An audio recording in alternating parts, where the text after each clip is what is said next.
વિદ્યાર્થી મિત્રો, હું વાછાણીથી મારી યુટ્યુબ ચેનલ નિધિ સ્ટડી પોઈન્ટમાં આપ સર્વે વિદ્યાર્થી મિત્રોનું ફરી એક વખત હાર્દિક સ્વાગત કરું છું। આજે આપણે જોવું છે ધોરણ 10 વિષય ગણિત પ્રકરણ નંબર 1 વાસ્તવિક સંખ્યાઓ, જેમાં આપણે જોઈતા હતા સ્વાધ્યાય 1.1। આજે એ જ ચર્ચાને આગળ વધારીએ અને સ્વાધ્યાય 1.1 ના પ્રશ્ન નંબર 4 તરફ જઈએ। તો જો પ્રશ્ન નંબર 4 માં આપણને આપેલું છે, જો ગુસાઅ 306, 657, 306 અને 657 માં આપણને ગુસાઅ આપેલો છે, કેટલો છે? 9 છે।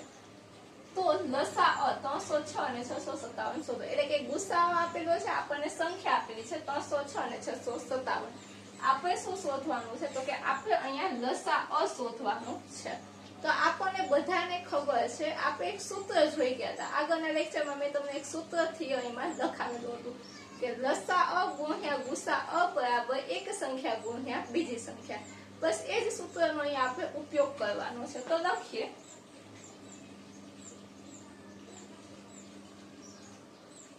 શું આવશે? તો કે આપણે એક સંખ્યા એટલે કે a બરાબર ધારીએ 306 અને b બરાબર આપણે ધારી લઈએ 657।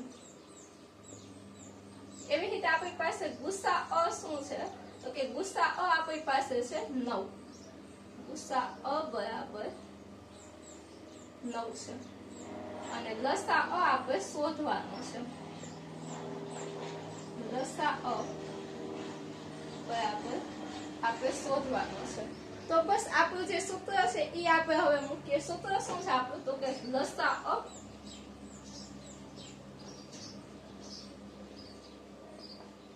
ગુણ્યા ગુસાઅ બરાબર a ગુણ્યા b। હવે આ સૂત્રમાં આપણે શું કરશું? તો કે આપણે લસાઅ શોધવો છે, તો લસાઅ ને આપણે સૂત્રનો કર્તા બનાવીએ। લસાઅ ને આપણે સૂત્રનો કર્તા બનાવશું, તેથી શું થશે? તો કે આ ગુસાઅ છે એ બરાબરની સામેની બાજુ જાય, એટલે ક્યાં જશે? છેદમાં જશે। તો આપણે લખીએ લસાઅ બરાબર a ગુણ્યા b ના છેદમાં ગુસાઅ।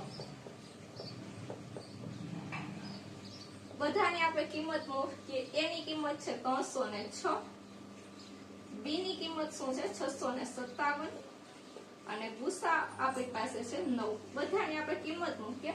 હવે આપણે શું કરશું? તો કે 306 ભાગ્યા 9 તમે કરશો એટલે તમને જો અહીંયા 6 અને 3 9, તમને જો 9 ની વિભાજ્યતાની ચાવી આવડતી હોય તો આપણને ખબર પડે કે 3 ને 6 9, એટલે કે બંનેનો સરવાળો 9 થાય છે અને 9 ને આપણે 9 વડે ભાગી શકીએ। તો 306 ને પણ આપણે શેના વડે? 9 વડે ભાગી શકતા હશું। તો આપણે 9 ને 306 ને 9 વડે ભાગશું એટલે શું આવશે? તો કે 34 આવશે। 3 9 27, 3 વધે ઉપરથી 6 આવે એટલે 9 ચોક 36। તો કેટલો જવાબ આવશે? અહીંયા 34 અને એને ગુણ્યા શું છે? 657 છે। બંનેનો આપણે ગુણાકાર કરીએ। અહીંયા સાઈડમાં હું કરું છું 657 એને ગુણ્યા 34।